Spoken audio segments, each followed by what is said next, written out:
to let him see his son whenever he likes. Does he actually do that? Yes. He spends lots of time with his son. Okay, that's what I was getting at.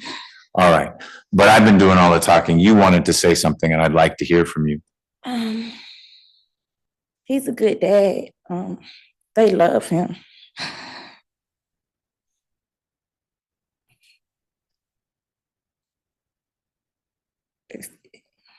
This was a really sad accident. I'm sorry you had to go through that. What do you think I should do with Mr. Thomas? He's a good dad. They love his dad. All right, well, let's get started. This is 23 SC 187430, State versus Denzel Thomas. Mr. Thomas is here in court with his lawyer, Mr. Harvey.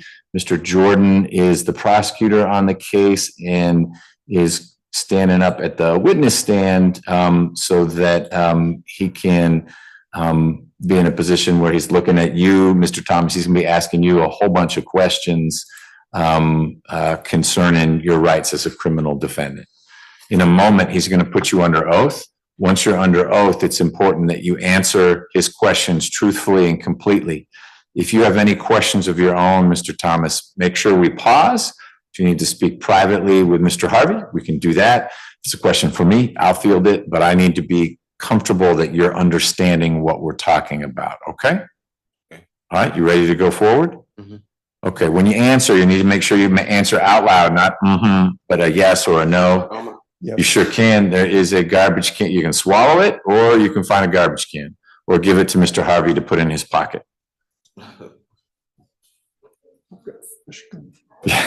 Excellent. All right. When you are ready, Mr. Jordan. Thank you, Your Honor. Mr. Thomas, can you raise your right hand, please? Do you swear or affirm that the testimony you're about to give before the court in this matter is the truth, the whole truth, and nothing but the truth? Yes. Thank you. You may place your hand down. Can you please state your true, correct, and legal name for the court, please? Denzel Marcus Thomas. Thank you. Are you at this time taking or under the influence of any alcohol, drugs, or medicine? No. Is there a medication that you normally take that you have not been given today? No. How old are you and how far have you gone in school? I'm 27 and I graduated high school. I attended college, but I didn't finish. Where'd you go to high school? Benjamin E. Mays. Do you understand, Mr. Thomas, even though you're not entering a plea to all of these counts, that you have been charged with murder in the second degree as count 1, involuntary manslaughter as count 2, cruelty to children in the second degree as count 3, and count 4 being reckless conduct, which is a misdemeanor? Yes, sir. Do you understand that you have the right to plead either guilty or not guilty to these charges? And if you pled not guilty or remain silent, you would receive a jury trial? Yes, sir. Have you had enough time to speak with your attorney, Mr. Bruce Harvey, about all of the facts and circumstances known to you regarding the charges in this indictment, including any potential defenses? Yes, sir. Do you need any more time to discuss this case with your attorney? No, sir. Are you satisfied with his services? Yes, sir. Mr. Harvey, are you satisfied that your client has a full understanding of this proceeding? Yes, I am. Also, Mr. Harvey, do you waive formal reading of this indictment? We do.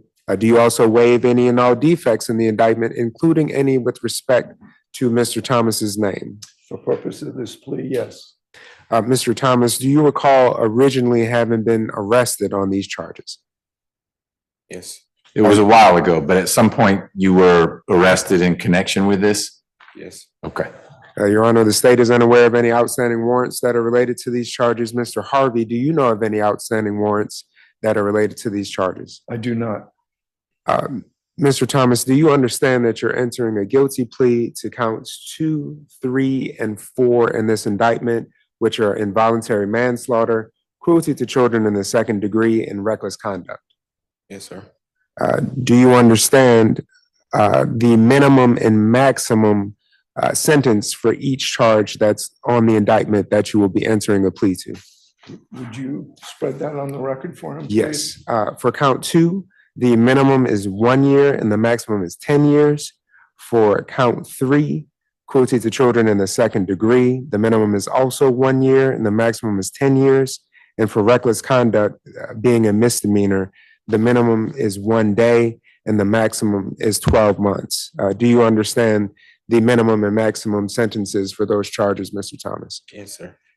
Do you understand that this is a non-negotiated plea with a cap, which means that the state will recommend a sentence to the court and your attorney will also have the opportunity to ask for a recommendation to the court?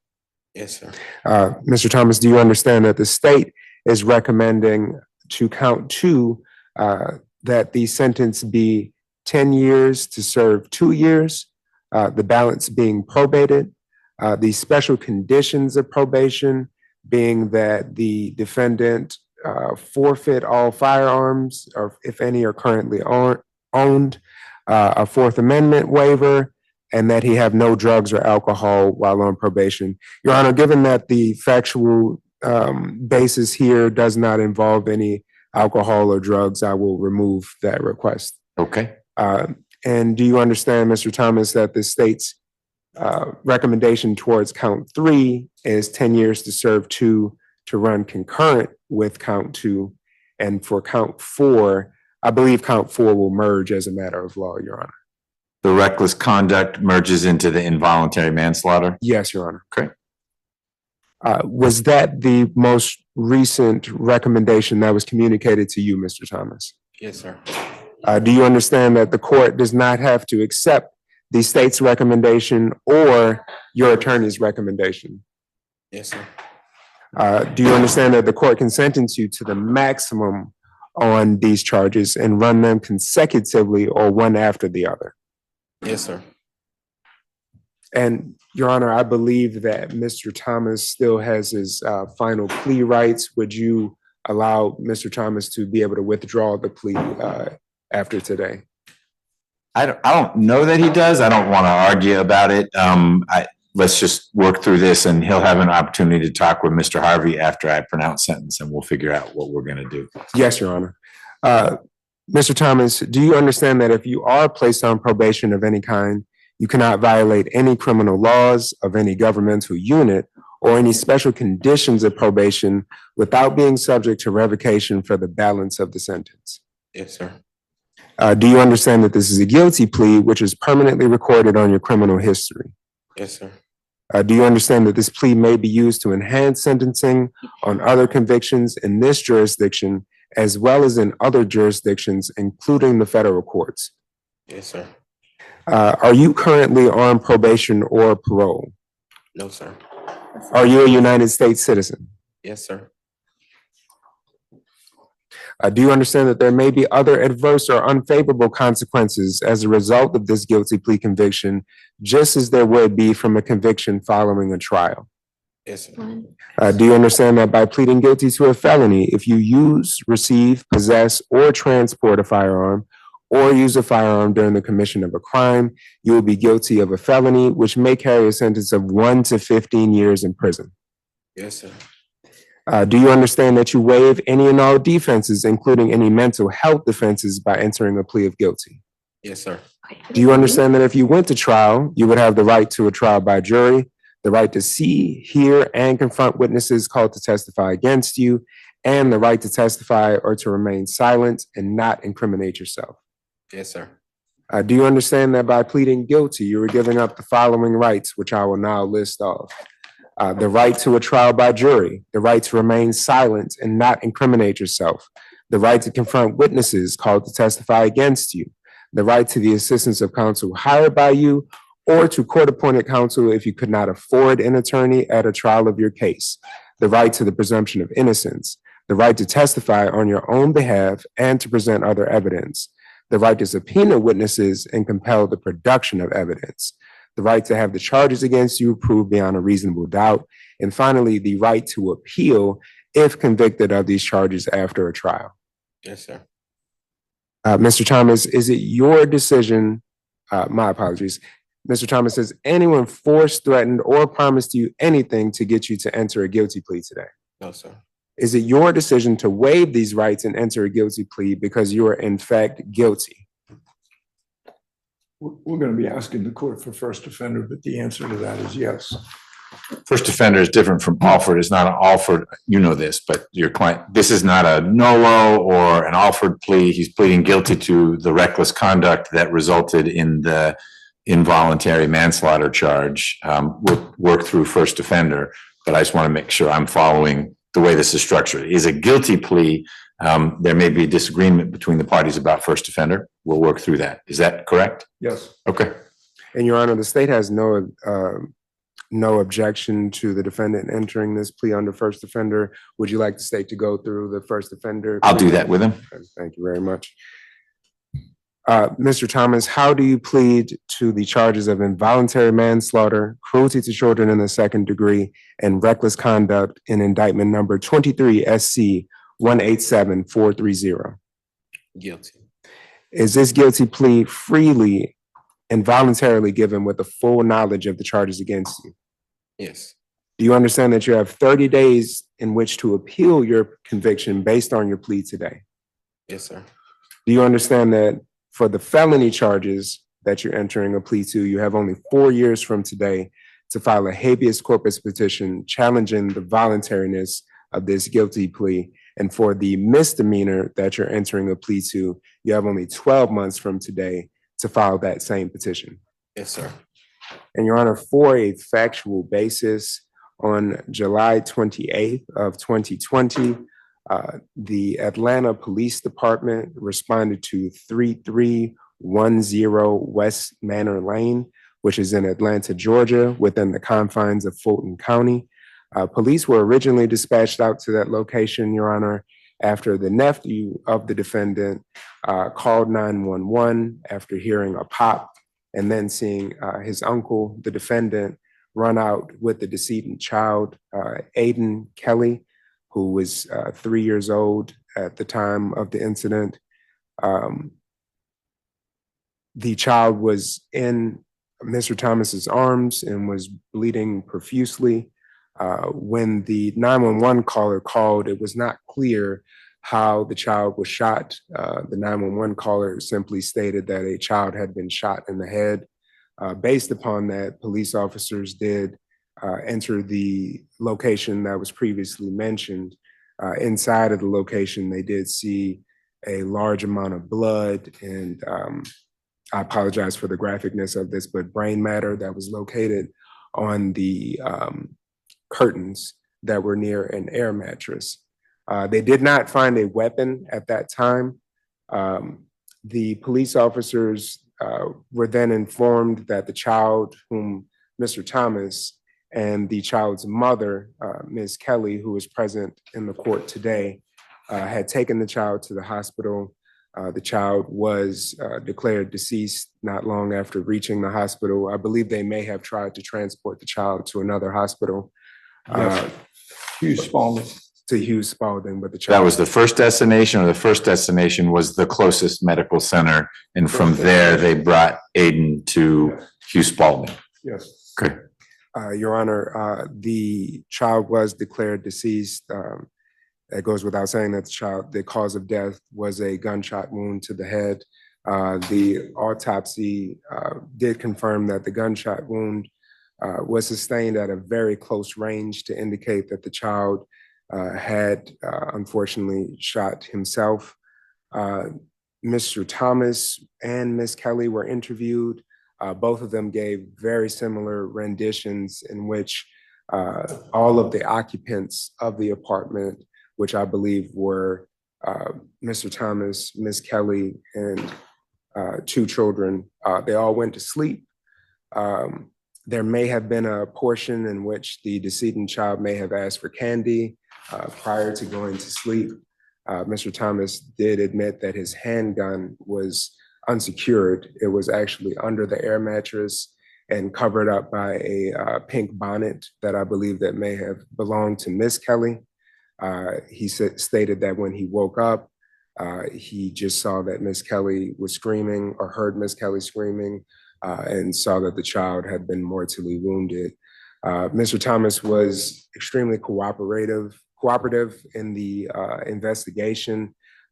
When he spoke with police officers, he did voluntarily give a buccal swab. He gave up his fingerprints. He also signed a consent form for his cell phone.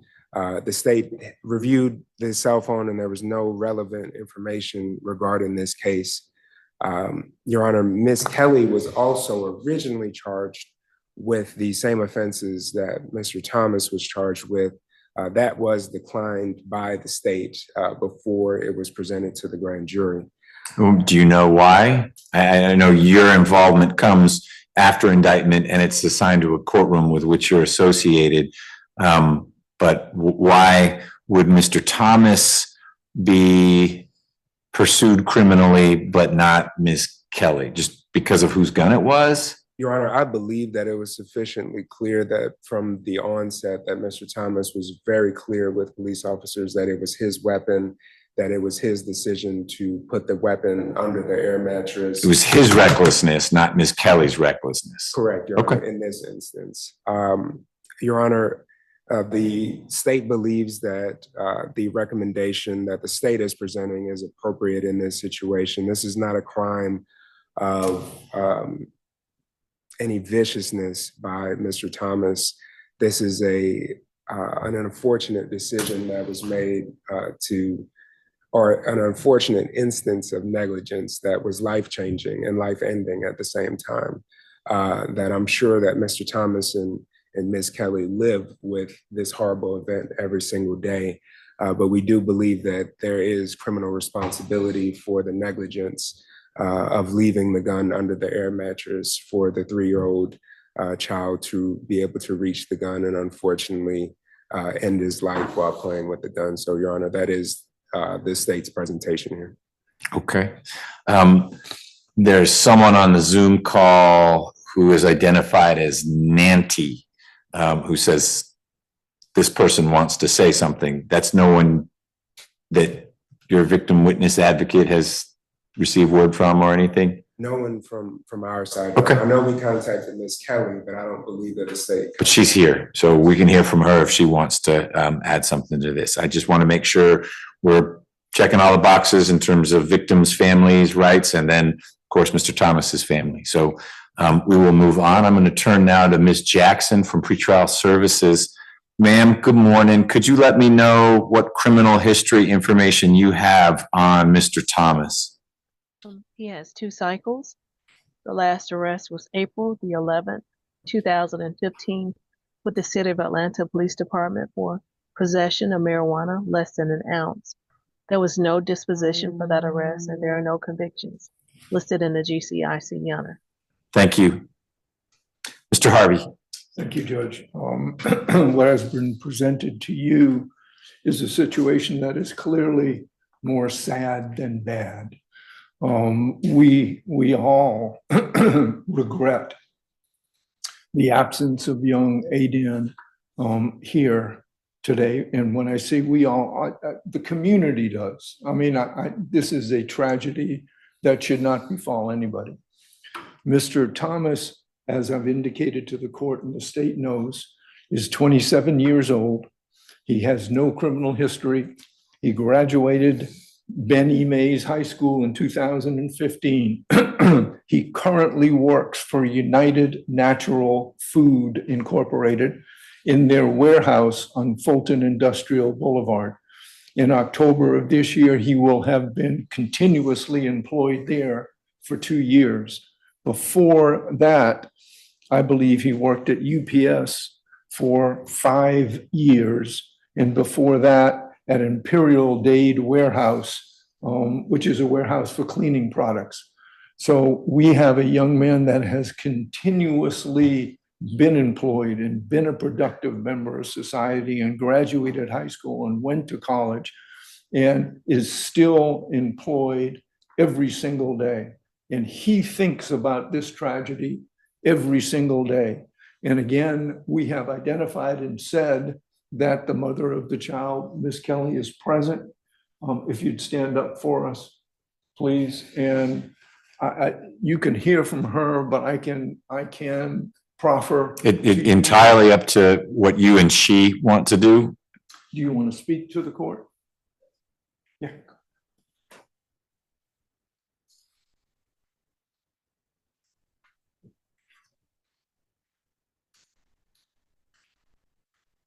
Hi, Ms. Kelly. I need you to be in front of a microphone so that Ms. Rivers can hear you. Thank you. Would you tell us the court? If you could give me your first and last name. Ashley Kelly. Okay. Standard spelling Kelly, Kelly.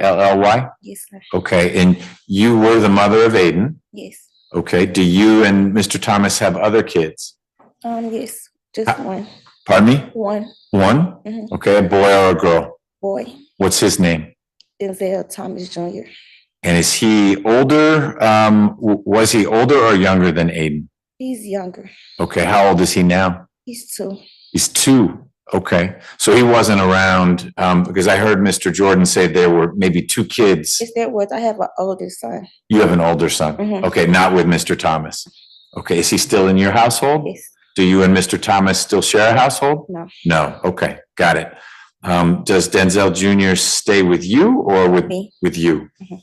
How often does Mr. Thomas see Denzel Jr.? Whenever he likes. Okay. But does he take advantage of that opportunity and spend time with his son? What you mean? Does he see, I know you let him see his son whenever he likes. Does he actually do that? Yes. He Yes. spends lots of time with his Yes. son. Okay, that's what I was getting at. All right. But I've been doing all the talking. You wanted to say something and I'd like to hear from you. He's a good dad. They love him.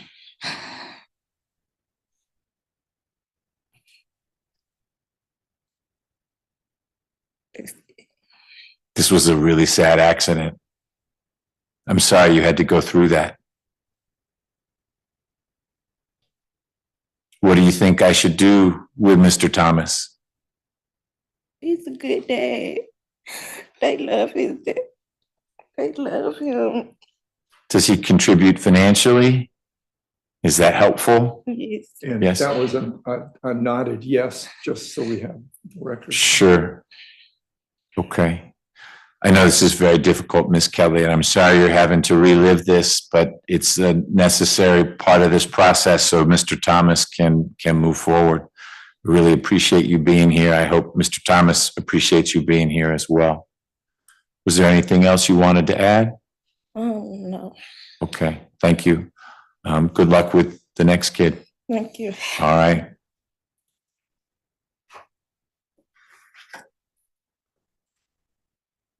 I also want to add one thing for the record.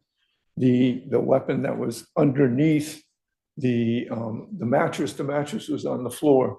The weapon was covered. The young child, as 3-year-old childs do, obtained it, and that's wherein this tragedy occurred. But that weapon was a Springfield XDS 9mm.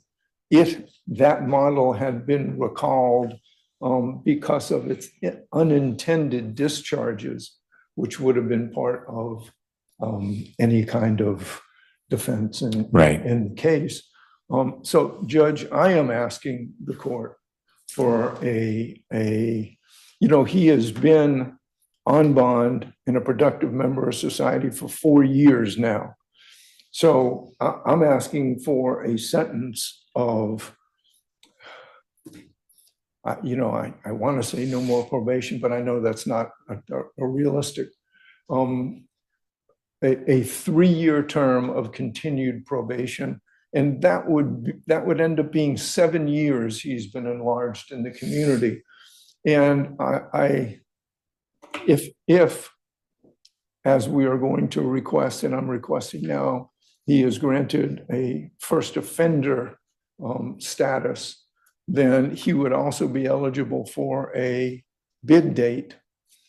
And when we're now 4 years down the road, and I would ask for a 1-year bid date, that means he would have been enlarged in the community and satisfactorily working and being a member of the community without any problems for a period of 5 years. And I think that's pretty reasonable. So those are my 2 requests, and that's all I have to say. Okay. How did you get involved with the case? I was hired at the beginning. Okay, I mean, initially there was a public defender, but at his first appearance or something, but you were retained, brought on by the family? Okay. Yes. And so you've been working with Mr. Thomas for many years. That is. Nothing happened for many years, but you have been his counsel for many years. That's correct. Okay. And he has always been very responsive to me. He's always expressed his regret. And he has always, and he said today, you know something, I want to come in to court. I want to put this behind me. I want to move forward with his life. Okay. And I respect that greatly. Mr. Thomas, it's your turn. If there's anything you want to say, you don't have to say anything at all, but if there's something you think I should know before I decide what I'm going to do in terms of sentencing, now's the time. You've had many years to think about it. I would just like to say, thank you for everybody's time, the prosecutor, your time, Bruce Harvey's time, Ashley Kelly time, everybody that's on the Zoom time. I mean, I regret that day so much. It's hard to think about. We miss Aiden so much. I'm a good person. All my kids love me. How many kids do you have? 2. 2. Yeah. So I know about Denzel Jr. Heard about him. He's 2? I have a baby girl. A baby girl. Okay. And what does baby girl mean? How old is she? She's 5. 5 years. Mhm. Okay. So older than Denzel Jr. Mhm. All right. Does she stay with you? No. Is she in the Atlanta area? Yes. So you see her also? Yes. Okay. All my nieces and nephews, they love me. I mean, every kid I come in contact with, they just bond to me. I mean, Why did you have a gun? I want to be clear, it was legal for you to have one. So it's not an accusation. It helps me understand the situation. Why did you have a gun in your household with 2 kids in it? it was the area I was in. I was currently on the bus at the time. So I was like walking the MLK parts and all that stuff. So it basically was just for protection. This was to get to the UPS place where you were working? Yes. Okay. And why did you keep it the way you kept it? The reason I never keep my gun loaded with one in the head. The reason I assume it had one in the head because the day prior, well, I want to say 2 days prior, we was like having like family events and stuff. And I ended up going to a gun range with some friends and stuff and probably didn't load it right on the way back to the house or something. I'm not sure, but I didn't touch the gun for like 2 days into that night. And when I ended up taking it into the house, the gun was in my car and the glove department locked. If you had a car, why were you taking the bus? No, I ended up getting the car. I worked at UPS for 5 years. Okay. And so you had the gun earlier for security because of the bus ride and the hours you work and both where you live and where UPS is. Correct. Later on, did well at work, bought your own car, and that's where the gun had been. You brought it back indoors the night before Aiden killed himself. I had just bought my car 2 weeks prior before this incident happened. Okay. So, yes, but to answer your question, yes, I did bring it back in the house. Okay. But my question was, why did you put it under an air mattress? Because of that night, Ashley Kelly wasn't originally supposed to come to my house. So in that night, for some reason, I was just tired. I just felt so tired, but I just wanted to go to sleep. And when I went in my room, I just laid down on the bed. I just dropped everything and laid down on the bed and cut off the lights. And like, I want to say. And at that time in your house, there were no kids. No, there were no kids. You could put your stuff wherever. There was no kids. And like, I want to say like 30 minutes to an hour later, I get a call. It was Ashley with Aiden on the phone. And he said he wanted to see me. So I told her to come over. Okay. And you had just dumped your stuff on the ground, and that's why the firearm wasn't in a safe place. Yes. Okay. First offender, Mr. Thomas, is something for which you qualify. It is an opportunity that we afford someone who has no criminal history like you. And it is primarily a benefit. It means that if you successfully complete your sentence, then the memories of this never go away, to be clear. But on paper, this goes away. If you leave here today, it is not a conviction. You'll be what we call someone on a first offender sentence. And if you successfully complete that sentence without a revocation, getting in trouble again, et cetera, then you can have this removed from your record. Again, no one forgets about what happened, but in the future, an employer, if they run your criminal history, it doesn't show up because it's not a conviction. That's a benefit. The risk is that if you get mixed up in something, and I'll give you a real specific example. If you get arrested and there is a gun on you, near you, in your car, in your bag, in your house, because you can't have a gun while you're under a first offender sentence, that will come back to me and I will send you to prison because you had a gun around. You don't get to have a gun around as long as you're under this sentence. When you're done with your sentence, that is a personal choice for you about what is smart, not smart, safe, not safe. But that's the kind of thing. If you got arrested for having a gun, you get back in here, I would have the ability to take away your first offender status and resentence you because you've already pled guilty. And given what you're pleading to, that resentencing could be up to 20 years, 10 for the involuntary manslaughter and 10 for the cruelty to children.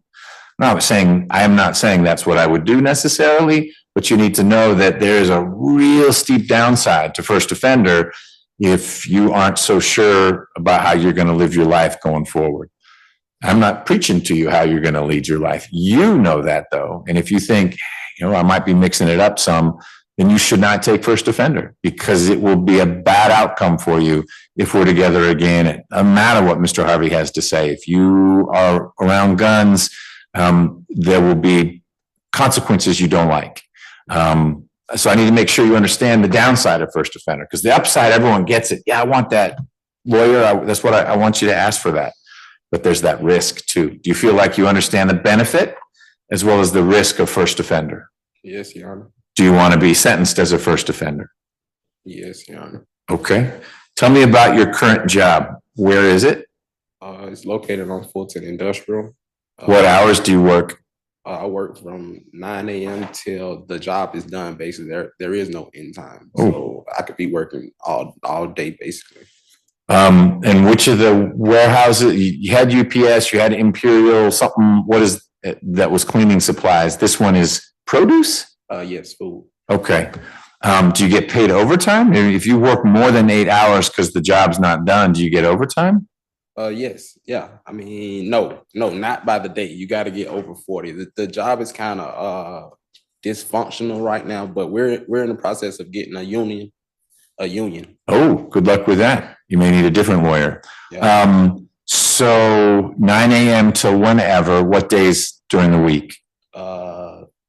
I'm off Tuesday, Wednesday. So Thursday through. Okay. Your weekend is Tuesday, Wednesday. Mm-hmm. Correct. All right. And you've been in this job, it sounds like in 4 months, it'll be 2 years. Yes, sir. Do you plan on staying on it despite the dysfunctionality and these union threats? I do. Okay. It pays good. Okay. What does it pay an hour? Like 21, 22. Do you get a paycheck? So it's going into like a direct deposit into a bank account? Mm-hmm. Like it's that stable. You don't even see the money. It goes straight into an account. All right. Yes, Your Honor. Yes is fine. You don't need the other stuff. That's for Mr. Harvey. Well, Mr. Thomas, I find there's a factual basis for your plea. We all now know, you know, and Ms. Kelly knows better than anyone, but Mr. Jordan's recitation of the facts was very helpful. I think we all understand what happened here.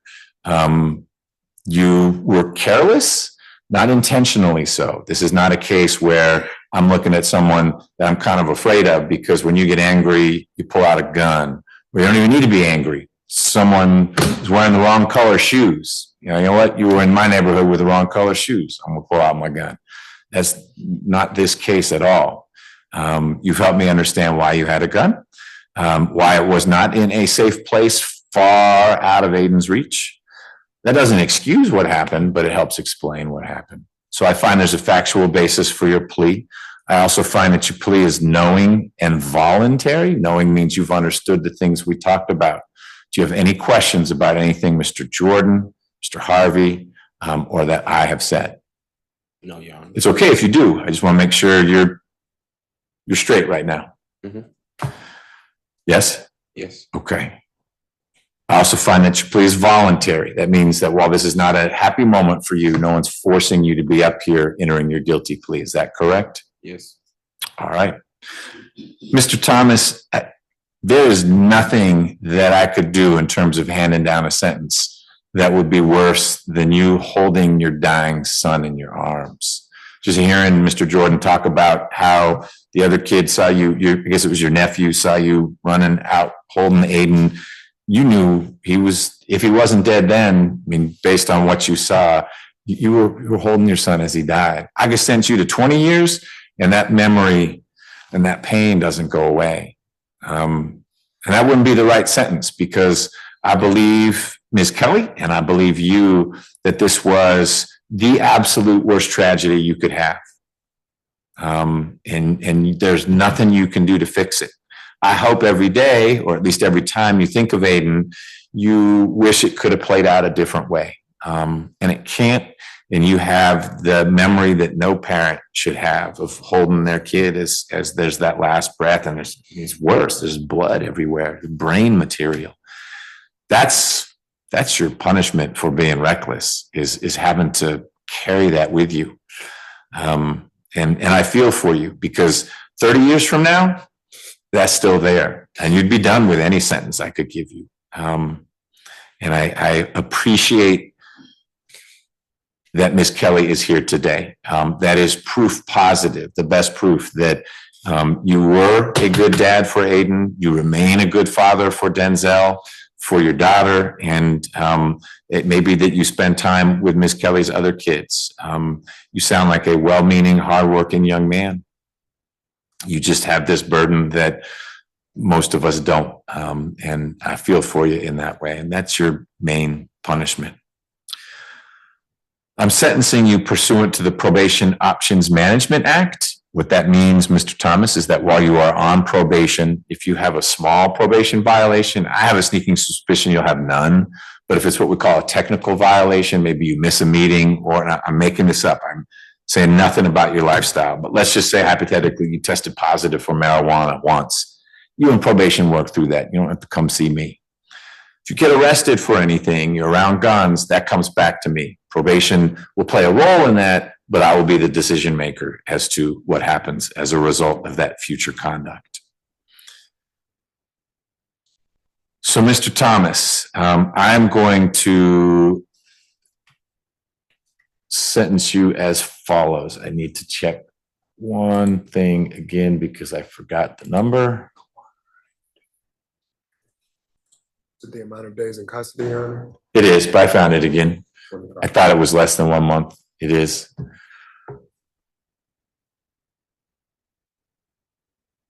So, Mr. Thomas, I'm going to sentence you. So count one has been null prost, correct? Correct. On count two, I am sentencing you to 5 years to serve 25 days with the balance on probation. You'll get credit for the 25 days you've already served. The balance will be probated. Count three is the same sentence, so it'll run concurrently. Count four, I agree, merges into count two. So you have 2 felony sentences. Well, it's one sentence. It's 5 years to serve 25 days with the balance probated. You, Mr. Thomas, will need to spend 10 two-day windows. I'm going to call them weekends, but they are Tuesday, Wednesday.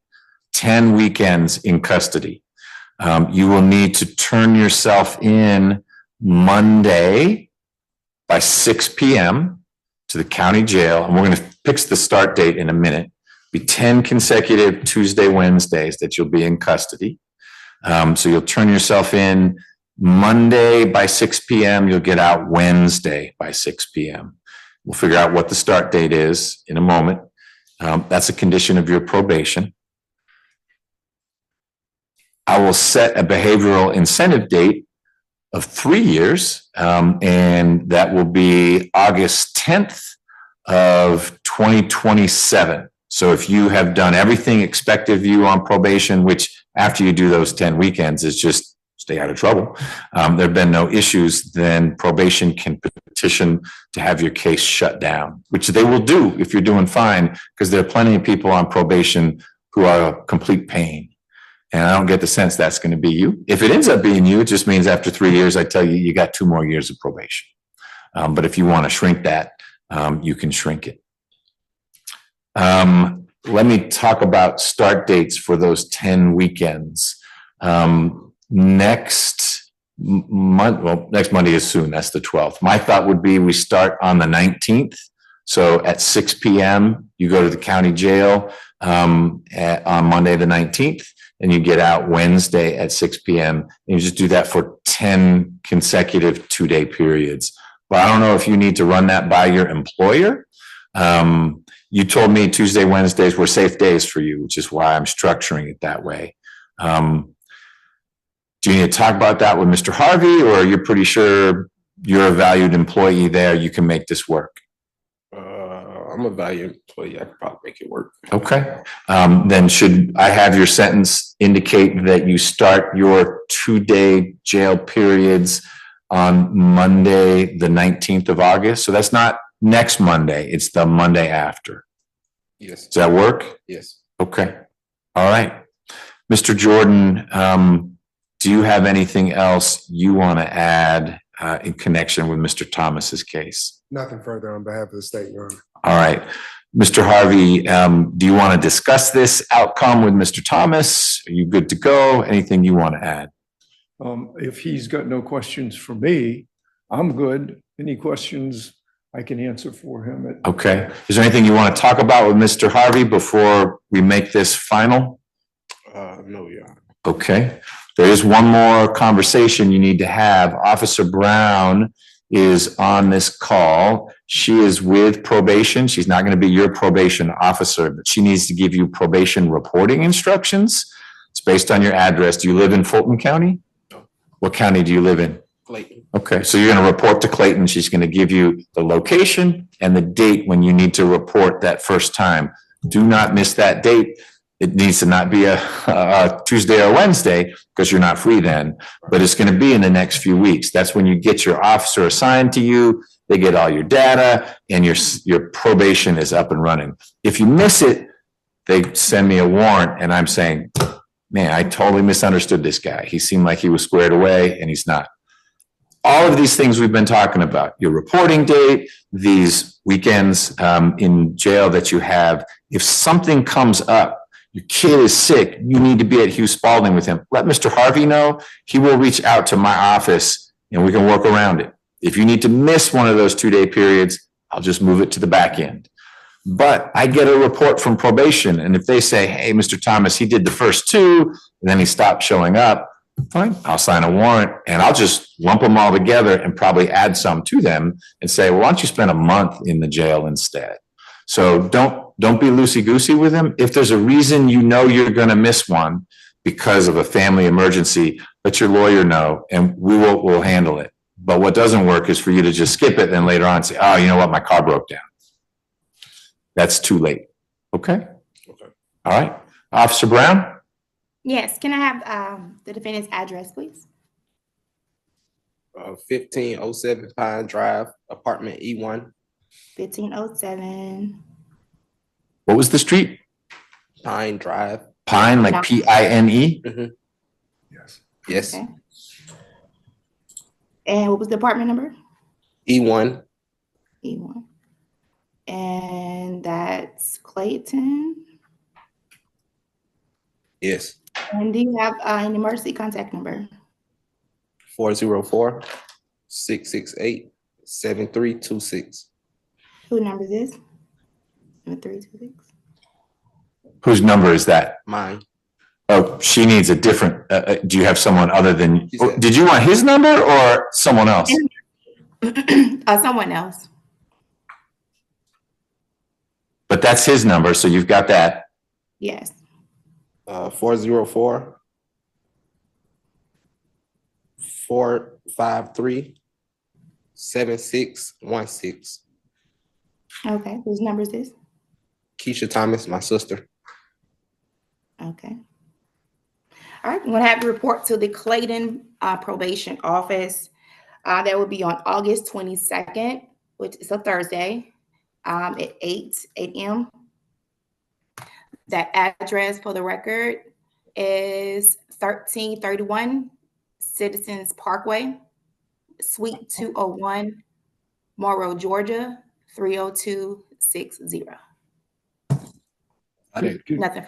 I didn't get that. Hold on one second. I may have it on a piece of paper here. Morrow, 13, yeah, all right. I'm gonna give you a piece of paper that has it on it. Thanks, Ron. You guys are welcome. That's 15 cents. August 22nd at 8 a.m., correct? What was the time? 8 a.m. On what day? August 22nd. August 22nd? Yes. Aug 22. I'm doing everyone's paperwork for them now. You can handle it. Mhm. Ooh, I need a new highlighter. Thank you.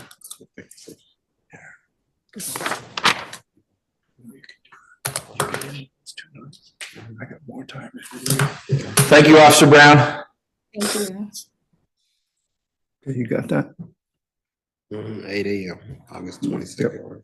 Mr. Thomas, I am sorry for what you and Miss Kelly went through. Like I said, that should happen to no parent. I got kids. I cannot imagine what that would be like. I'm not sure I would have made it out. And there was a loaded gun right there. I don't know what I would do after something like that happened. Be careful in the future. You've got other kids and they depend on you, okay? Yes. All right, be safe. Okay. Thank you, Your Honor. Mr. Harvey, thank you for working on this case. And Mr. Jordan, you in particular, thank you for taking the usual, reasonable, thoughtful approach you take to these. Thank you, Your Honor. Thanks, Judge. May I be excused? Yes.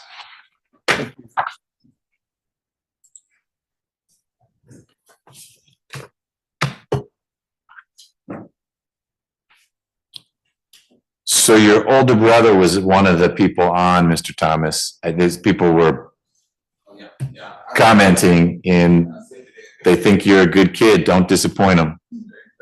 All right. Okay, let's see what else we can do.